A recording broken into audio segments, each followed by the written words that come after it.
Support comes from Empower Missouri, working to fight poverty and secure basic human needs and equal justice through coalition building and advocacy. Information about involvement at empowermissouri.org/action. Joe Vollmer arrived at City Hall in an era before cell phones and emails were prevalent. As one of the city's more senior aldermen, he led the board after 3 of its members were indicted. He also helped draw the map that cut the wards from 28 to 14. But after 22 years, he was ready to spend more time at Milo's, the bocce bar that he has owned on the Hill since 1989. The outgoing 5th Ward alderman joins me next on the latest episode of Politically Speaking. Let's hit the music. This is Politically Speaking, the definitive show about politics in the St. Louis region. I thought this was an opportunity to have a new voice in that seat. And the decisions I make in county government allows me to help people in large groups, and I enjoy it. We're not using it as a wedge issue. We're using it more as a, what's right for the region conversation. We need to know what the issues are in our communities in order to address them. Because people want to see change, and they want to see a St. Louis that works for everyone. Some days I need the credit, most days I don't. But most importantly, I have to be able to control how this environment is going to evolve. We knew that in races that have multiple candidates, the only way you win is in the streets. And welcome to Politically Speaking. I'm your host, Rachel Lippman. Joining me for the second time as a guest, but first time in the studio today is... Hi, I'm Joe Vollmer. He is the outgoing alderman of what is now the 5th Ward, was originally elected in the 10th Ward. And I know this is a departure year for you, but remind people where the 5th Ward sits in the city of St. Louis. The 5th Ward, you can start at the north end at Manchester, which is bordered by, at that point, Kings Highway and Hampton. And it will head south all the way along Hampton to Rosa Avenue, which is a block past Eichelberger. It will then take Rosa east to Kings Highway, and then take Kings Highway back north, but you take a little veer at Magnolia right near Tower Grove Park, and we go east again, then north to Tower Grove, and we take in Shaw's Garden. I still call it Shaw's Garden. I grew up there. So, and then you go back up to west to Kings Highway and back to Manchester. So it was almost a perfect square. The base of power for you, though, has always been kind of the Hill. It's the area where I've been almost all my life. Yes, it's where my business is. It's where I still live. It's a great little part of the world. And when we last talked about 5 years ago, there's a reason I emphasize that this was the first time in the studio, and that's because 5 years ago was April, May 2020, and we were just coming out of COVID stay-at-home orders. You had just been able to open your business, Milo's Bocce Bar.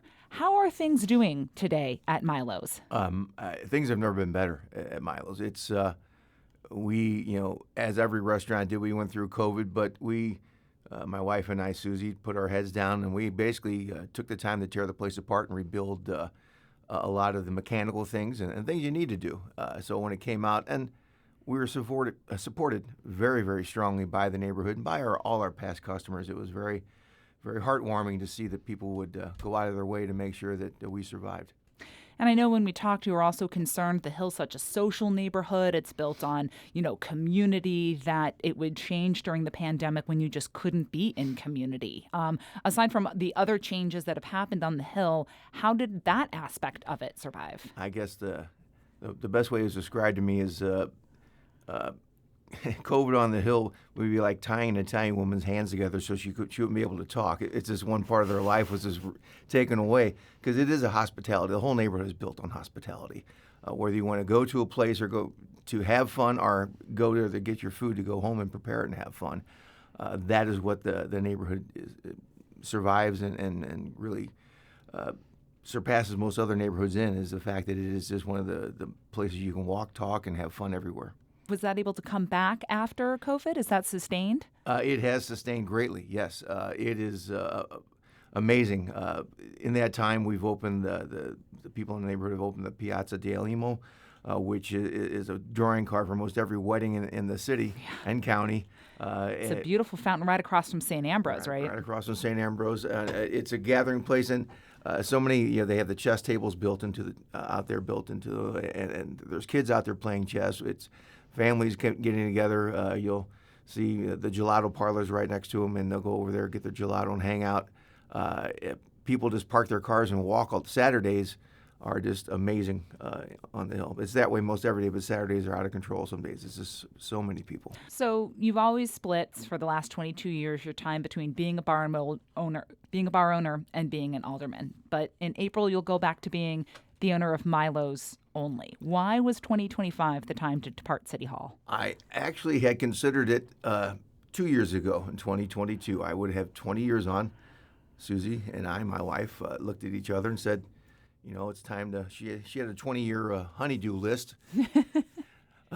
Because the best part, if there's a great part about being an alderman, honey, I can't do that. I have a meeting. I have to go there right now, so that things get pushed back. But as we all know, the board suffered a mortal wound. 3 of the members, the president, the vice president, and another member being indicted, going to federal prison. Me, being the senior alderman, became the president of the board from May till November. And with the board being reduced at that time from 28 to 14 wards, and looking at with the loss of 2 of the senior members, again, I sit down before any election. I sit down with my wife, and we looked at it. Due to the reduction, it was a 2-year term, and she said, "Can you handle 2 more years?" I said, "Yeah," because we just needed to do it to make sure the board went through this process, to have, not that I'm any great knowledgeable thing, but to have someone who's been there before and tried, because we did have a lot of new aldermen coming in. And I think it worked out very well. And I feel very satisfied with what's occurred. Some of these new aldermen are just brilliant. I believe if you check, I might be the only alderman there I did not go to college. I've been working since I was a kid. So maybe now they'll have a more educated man in my life. My education's on the streets. Hey, I mean, it takes all types. There's book smart, there's street smart. All types have to be involved there. Was there a moment in the last couple of years that just confirmed that, yes, 2 years is all I've got left in me? That it is. When we were trying to calculate, when I first got down there, aldermen didn't actually have email, and cell phones weren't prevalent. So it was basically phone logs. Going through my phone logs, I think I've, in the first 20 years, had enough trees removed to fill Tower Grove Park. And all the trash. And there's nothing better. When I first looked at being an alderman, I asked, why would I want to do it? And the question was, do you like helping people? And basically that, at the core value of it is, you do help people because you're the first introduction to have to any governmental entity. And you have the ability to be one-on-one with them, as opposed to a state rep who's gone 5 months sitting in Jeff City arguing all night, where, especially in my case, my Facebook page was Milo's. They could walk in and find me, and it was just, and that's the way it used to be in the old days. I'm actually the last of a dying breed. I'm the last saloon keeper who's been an alderman. Well, there you go. Yeah. Is your wife prepared to have you around slightly more often? She has a full list of things for me to do. And Susie and I have been together for, we've got 40 some odd years now, been married for 36, going on 36. And it's, I married my best friend, and we get along great. As well as any couple does at any point in time. When you're married to an Italian woman, I've learned how to negotiate a long time ago. You keep your mouth shut and just nod. Does that serve you well at the board sometimes? It has many times, yes. What will you miss most about being an alderman and least about being an alderman? It goes back to helping people. I mean, there is, and it sounds, I don't know, corny, but you get addicted to it when you actually see something that you've done that can help people. I was always accused, when I first ran, well, you're only going to take care of the Hill, but the Hill cannot survive by itself. It depends on all the other neighborhoods. My first term was the 10th ward, which actually I had the Morganford strip over there between Arsenal and Filer. That's an interesting redraw. That's when gerrymandering was all over the place. You remember they had the large redistricting after the 2000 census, and that's when they completely redid the wards. First went to South and the whole, yes. Yeah, there was a lot going on before I got down there. I'm not responsible for any of that. It's inherited. So what the 10th ward was basically the Hill and a couple of neighborhoods with a lot of pieces that people didn't want anymore. So during gerrymandering, they could, as a senior alderman, could dump. Because what had happened over there in Margaretford was that bridge was being repaired for 2 years over the railroad tracks, and that little strip just completely died. And my main concentration for the first few years in office, I sat in people's living rooms, in their block captain meetings, trying to see what to do. And there was a big resurgence over there. Myself and at the time, Jennifer Florida, the 15th Ward Alderman, worked very hard, and that place is now a destination location due to the people we could get involved to do it. I'm not by any means taking credit. It's just a matter of finding people to put businesses in there. Naturally, the first thing I went was we found 2 or 3 bars to move in there, and that's what neighborhoods are built around, taverns. Taverns, coffee shops, there you go. That's it. So you mentioned it's helping people is what you'll miss the most. What is the one thing that you will just absolutely not miss? Probably the extra long meetings of sitting and listening to some of my brethren who sometimes are long-winded but mean well. Many are not with us anymore. I've been down there for so long that we have a different group of people. And it's just a time, of when I'm trying to do things. I've heard this speech 1,000 times before. I've heard this so many times before. And when all I want to do is cut to the chase and get something done. And it's kind of like, when you're a pitcher and your curveball's not curve anymore, if you want it to put it in the hands of somebody who has that interest to do it all the time. It kind of wears on you. I'm 66 years old now. I got my Medicare card, running a business with my, which I could not have done without my wife, taking a little burden off of her now and getting the things going back to Milo's is my main concentration. So the board has undergone a lot of changes in recent years. There were fewer alder people, so wards are larger. There's been a bit of an ideological shift on there as well. Which of those changes do you think really have been good for the board and for the city? Maybe I'm biased, but I really believe that going from 28 to 14 was a mistake. Not a mistake, but maybe it should have done, maybe instead of cutting in half, maybe reducing 3 or 4 wards. But you're running to a situation like this current election coming up. By rules, you can't chair a committee until you've served 1 year. Well, you have new aldermen coming in, and there's more committees than there are people who can chair them.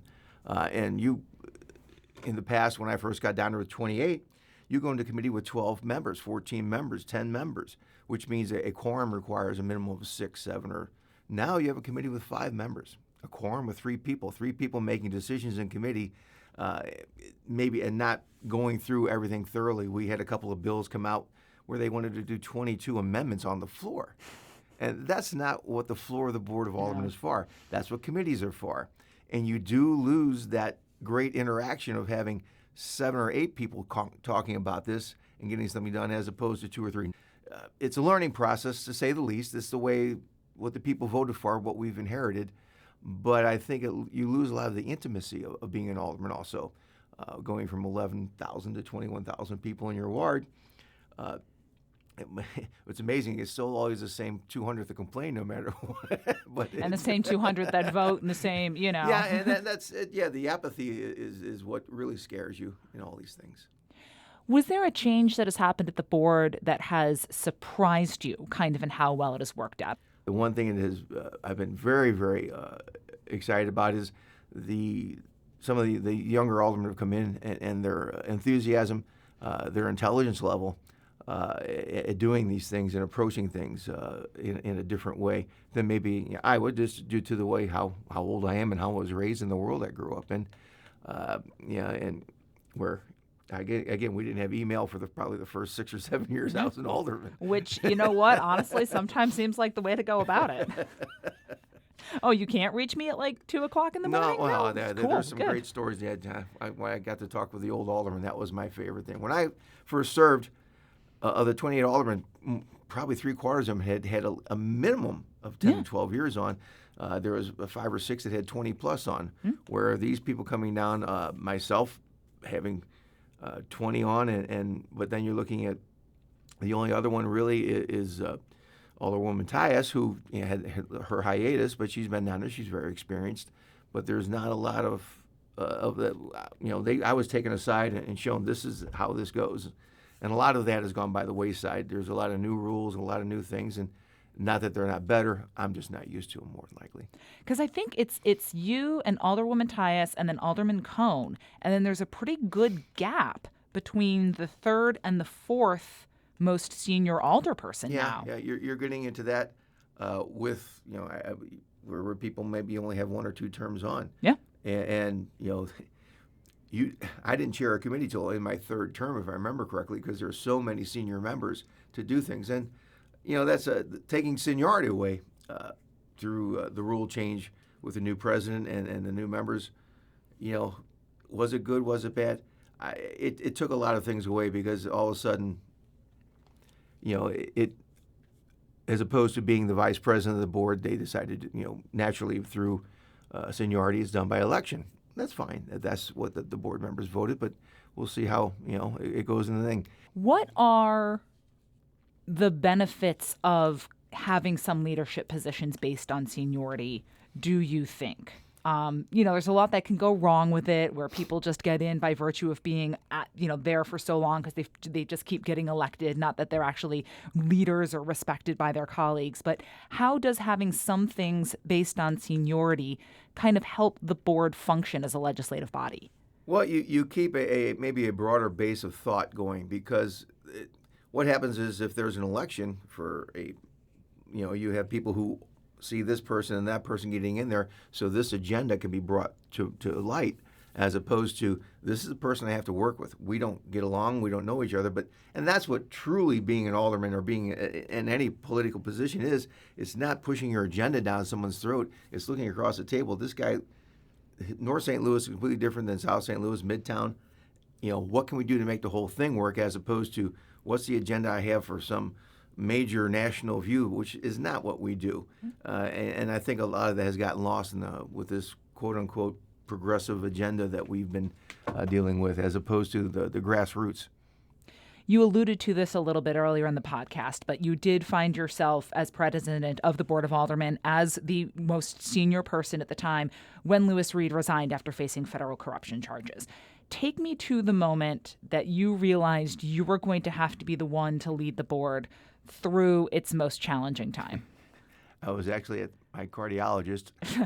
I mean, of all of the places to get a stress-inducing announcement, a cardiologist is not the worst. But I'm laying on my side, my phone's in my back pocket, and he can't do the test because all of a sudden my phone's buzzing like there's no tomorrow. And I just took it out and threw it across. After my Doppler test, I went over and took it, and I had over 175 texts and voicemails. Oh, man. At that point, and that's when I realized that my life was changing greatly. And I just went home and I said, "Sue, sit down and let's talk about this." Because you didn't really have you, I suppose, could have said no and it would move to the next person, but not really. I don't know if that was an option, and I wasn't going to do that to someone. It was just, I was raised, if that's what I'm supposed to do, that you get a job and learn how to do it, and that was my mantra. Whether I was going to carry it, for another election and become the president was something that, had this been 10 years earlier, yes. I in my 50s, I would have. As I was looking at myself being 64, I just, is this something I want to pursue? And because, to be president, you would want to do it hopefully to do it for multiple terms. And to do it at 68 and 72, if I was lucky enough to do that and win those elections, was not something where I saw my life going at that point. And I just figured to do the best. My job was to make the people in St. Louis believe that the board could still work, that we weren't all crooks, we weren't all thieves, we weren't all taking money from people, and to show them that there is integrity. And I tried to do that and to work with everyone and anyone who I was dealing with. Take us kind of inside the locker room as you're talking to your colleagues after you've taken on this role. What was sort of your first order of business and message there to them? Well, if I had to give my little speech and said, we were mortally wounded, if I remember, and it was. I mean, this is something people I'd worked with for 20 years. I could not believe those two senior members had done this. It was completely knocked me for a loop. It threw my faith. It really hurt my soul, to be dead honest. Jeffrey, I consider a very good friend. Lewis and I had worked together, and it was the things where didn't always agree, but there was a way to make things better. So my core was to reach out to anyone on the board to say, if you have something that I can do to make this better, let me know. I have a short term here, and then let's see if we can find someone that we can put in this post to guide us in the future. Do you think the board has recovered to make it a legitimate governing entity in the city? A mortal wound is always going to change things, but has it at least recovered enough of its prestige, or I'm trying to think of the word I'm looking for here? Well, it's prestige. I don't know. And I'm being very, very honest with the when we've cut down to 14 wards. And again, we go back to the apathy of people. I don't know that we are the entity that we used to be, as far as in the people's minds. And there's been a loss, I guess, with the change in leadership, where the city is suffering by not getting basic things done. And we'll be right back after taking a quick break. This is St. Louis Public Radio. Support comes from Perrick Corporation. With a commitment to serving the St. Louis community through local partnerships and charitable support, guided by Perrick's core values. More at perrick.com/culture. And we're back on Politically Speaking with departing 10th Ward Alderman, departing 5th Ward Alderman. 10th and 5th. 10th and 5th, Joe Vollmer. And you decided throughout your legislative career, partially got assigned to some big committees that handle big legislation. The budget was in your bailiwick for quite a while. Do we have a sense of how the city is doing financially right now? Well, we've got money to burn. Problem is we're not burning it. We have gifts from ARPA money. We have gifts from the RAMS money. We have an abundance of things that we could be doing, but we're not. We're making money on the RAMS money to the tune, I believe someone says, a little over $1 million a month in interest. So it's not a question of having money. It's a question of having people who know how to use it and put it in the right place. We've all read the stories, and I've lived a lot of the turmoil of just trying to. You can only cut a pie up so many ways, and to do something substantial is what the citizenry, I believe, really wants to see. To see something downtown is in such dire need.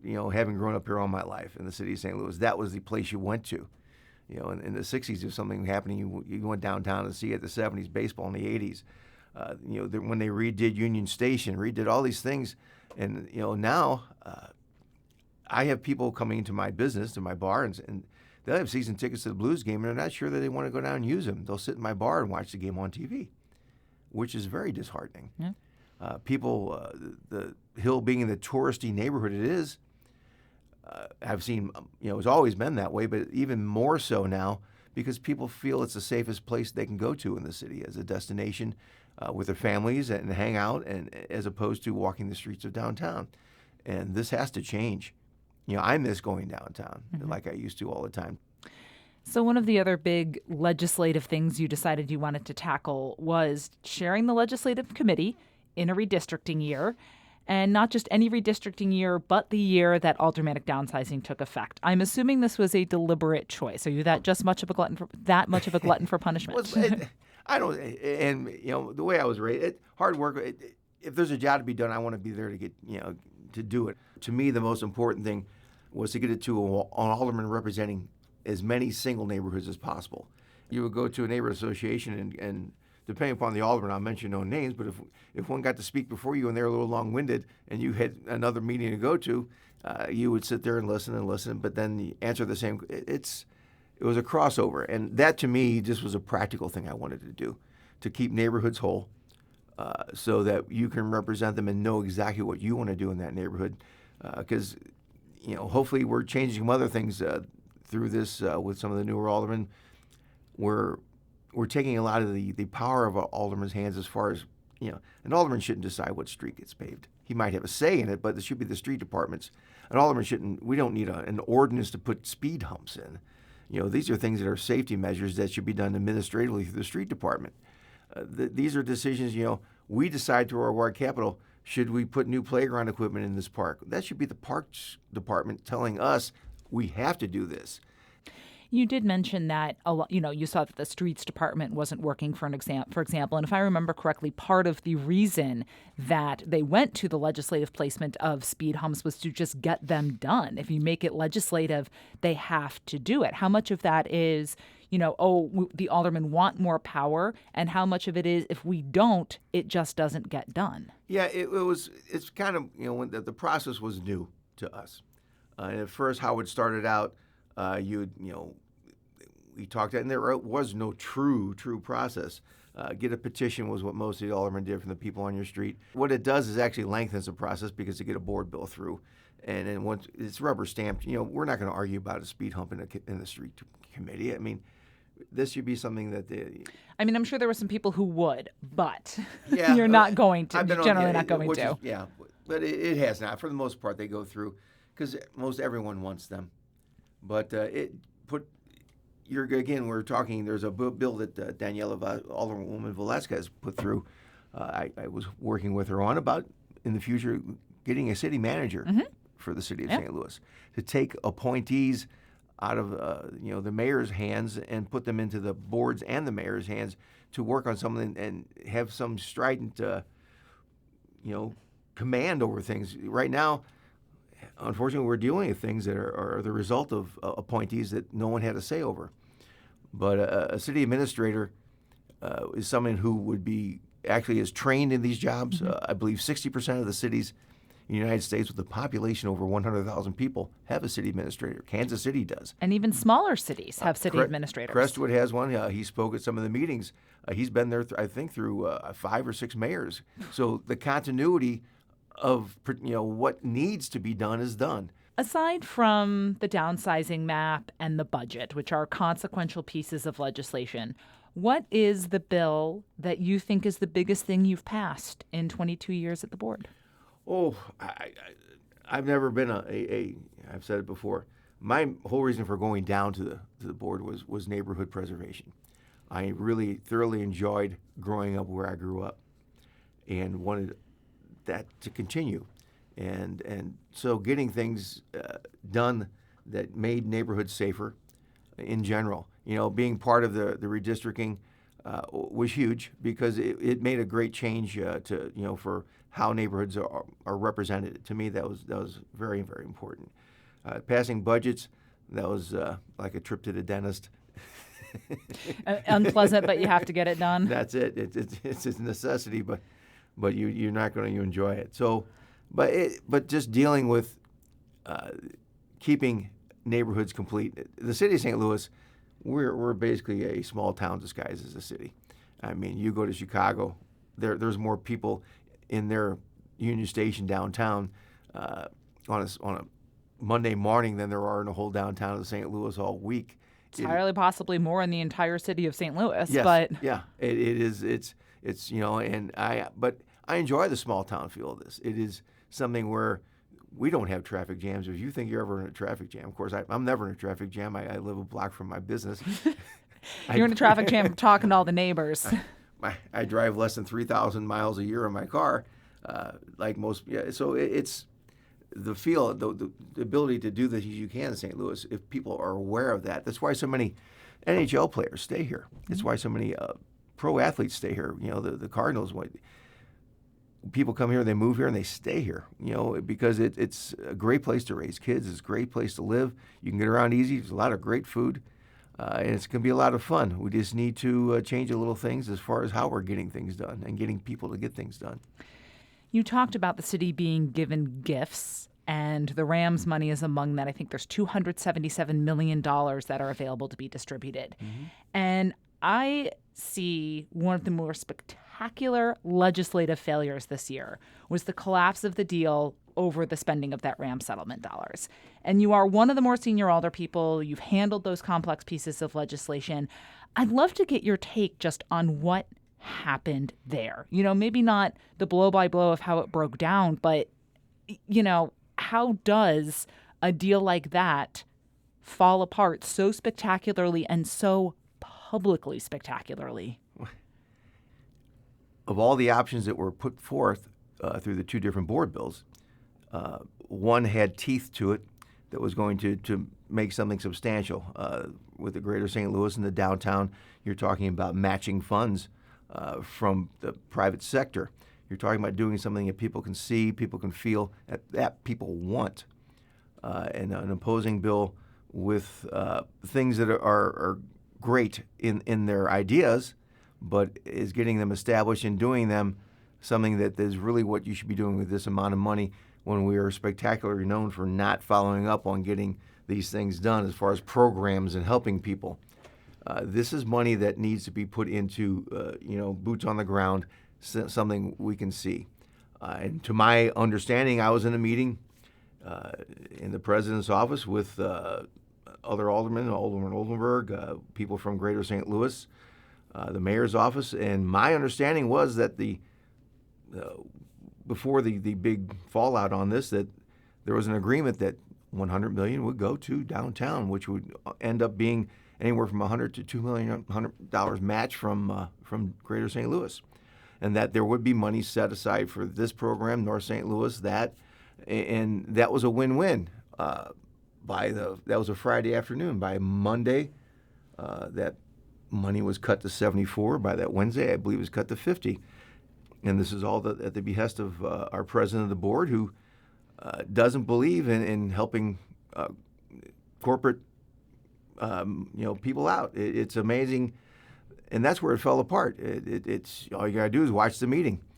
You had a majority of the board did not believe this should happen. And if we wanted to get the one thing done that everyone wanted to happen, but even when that fell apart, I believe Narayan said it best. Alderman Narayan said the best thing we can do today is nothing. One person can change everything. What they say, that Cinderella, one pair of slippers can change your life. But what happened was an agreement that we all thought was there fell apart. And when that's not believing in the art of negotiation. When you think that your idea is more important than everyone else's idea, that you'll push it so far that you'll destroy what could have occurred. And who suffers? Well, downtown's suffering from it, because the belief was that we didn't need to, these people don't need that money. Well, yes, they do. And as representatives of these people, my ward will never see any of this money, but my people who live in my ward love downtown and miss downtown. And that's part of their city. A lot of people in my neighborhood are like me. They were born there and they still live there. We're in our 60s and we miss what St. Louis used to be. And St. Louis is a downtown that thrives. You won't be around to deal with it, but what do you think the fallout could be in the 2025-2026 legislative term from the collapse of this deal? Well, I believe that there are a lot of aldermen who have changed their thought process about what they believe in down at the board. Some of the younger members who've been down there just a short time maybe are thinking completely different than they did when they first arrived. I've had conversations with them, talked to them greatly, and they're seeing the need for what we are missing. What advice do you have for your replacement at the Board of Aldermen, or any of the newer alder people in general? Well, Mr. Devote, who's running unopposed, I know very well, and we're on the same page. So that is something we've talked about, and I feel very comfortable in doing that. And the neighborhood, most of the ward feels comfortable. There's a reason no one's running against them. I think we've created a model, for that ward where people understand how to get things done, and there's a reason that our neighborhoods thrive over there. So as far as other ones, I've tried to stress that to the newer ones over the bad. That was one of my reasons for staying, to make sure that there was some sort of succession where they could see what you can do and what you can't do. And I've sat and had discussions with Alderwoman Velasquez, Alderman Browning, Alderwoman Schweitzer, Alderwoman Saunier, where they've taken the time, let's sit down and talk. And these guys are highly, highly educated, but they're willing to learn even more, and I find that very, very enlightening, and I feel very secure especially over the past year where they've come around and see that there's much, much more than what they've learned in school that they can learn. Those street smarts that you were talking about a little bit. So April 14th, Sine Die. What is your Sine Die in Italian? What is your plan for April 15th, 2025? I have to wake up and go to work. As you do every day. But the first thing I'll be doing is changing my voice message on my cell phone and putting Mr. Devote's number on there. Please call this number. My email, I believe, at City Hall, they're already in the process of disconnecting, I've been told. But I'm sure my phone's still going to ring. I'm sure that people are going to say, oh, come on, you can still do this. But it is just a matter of, I'm sure for the next few months after that I'll still be handling a few things. And when people can find me at the tavern, they're going to just drop, like they always have, drop notes off. But I'll be able to say, I'll call Matt and say, here you go, buddy. Politically Speaking is a production of St. Louis Public Radio, part of the University of Missouri-St. Louis. Outgoing Alderman Joe Vollmer, it was a pleasure. Pleasure was all mine. Thank you for having me. Thank you.